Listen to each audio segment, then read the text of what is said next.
Good day mga kanegosyo. Ang topic natin ngayon, yung mga negosyong hindi may scale up sa level 2 business model. At ang halimbawa ko sa inyo mga kanegosyo, physical, physical therapy clinic mga kanegosyo. Hindi natin may scale up sa level 2 business model yan. Ano ba yung level 2 business model na sinasabi ko? Applyan to ng franchising, isa lang sa mga to, distribution, manpower, software, licensing, platform business model para mapalaki palalo natin yung negosyo natin. Kung nagsisimula ka palang magnegosyo, tapusin mo tong video ko, sigurado marami kang matututunan. Ako nga pala si Jepo, isang negosyante.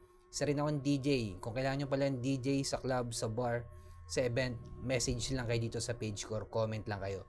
Bilang negosyante, meron akong 11 years na experience na pagkalugi sa pagninegosyo. Bakit hindi may scale up sa level 2 business model yung therapy clinic mga kanegosyo? Familiar ba kayo kay Angry Doc mga kanegosyo? Kung mapapansin niyo yung kwento niya nung nagsisimula pa lang siya magtayo ng therapy clinic,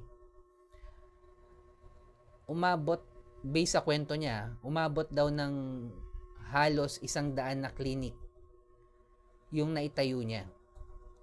Pero dahil mag-isa lang siyang doktor at may lisensya, hindi niya mamumultiply yung katawan niya. Ayan yung problema, at ikaw nag-handle lahat ng negosyong yon. Kumpara kapag pina-franchise mo yan. Sa franchising business model mga kanegosyo, na explain ko na yan, hindi ka nakikita sa mga kliyente mo mismo. Kikita ka na sa franchising fee nung magpa-franchise sa'yo. Kung 1 million yung franchising fee, automatic profit na yun agad. Malugi man yung magpa-franchise o kumita, yung franchising fee hindi na marirepand yun. So sa ibang model ka na kumikita ngayon, hindi na sa pupuntang client per se.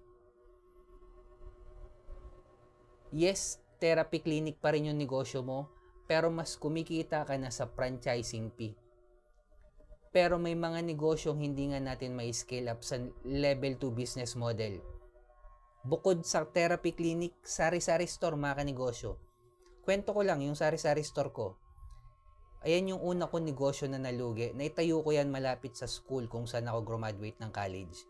Graduate po ako ng marketing management sa TIP Cubao. Quezon City po yan mga kanegosyo. Technological Institute of the Philippines. Nung naitayo ko yung sari-sari store ko, laging nasa isip ko noon, kapag lumaki yung sari-sari store, magiging grocery store. Mali mga kanegosyo. Ang sari-sari store kapag lumaki, sari-sari store na malaki lang siya. Dahil magkaiba sila ng business model ng grocery store. Napaliwanag ko na yan, pwede kong ipaliwanag uli sa mga susunod kong content.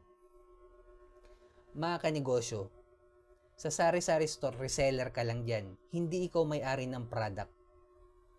Sa mga therapy clinic naman mga kanegosyo, hindi mo mamumultiply yung profession mo.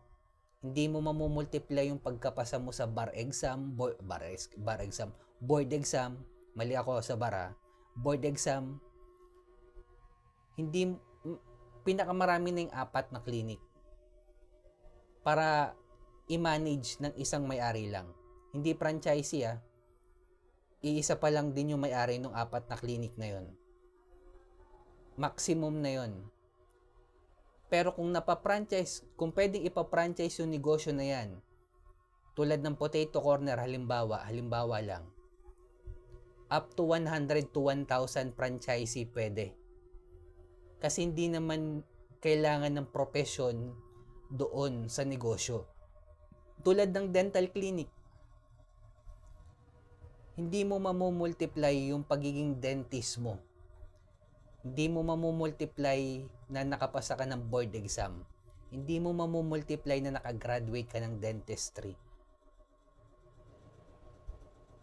Kaya kahit may pera pa dyan, na halimbawa, may pera ako dito, gusto ko talaga mag-franchise ng dental clinic kahit magkano pa yan, therapy clinic kahit magkano pa yan. Kaso nga, kahit may pera ka, yung profession na kailangan doon, kailangan pasado ng board exam at graduate ka dun.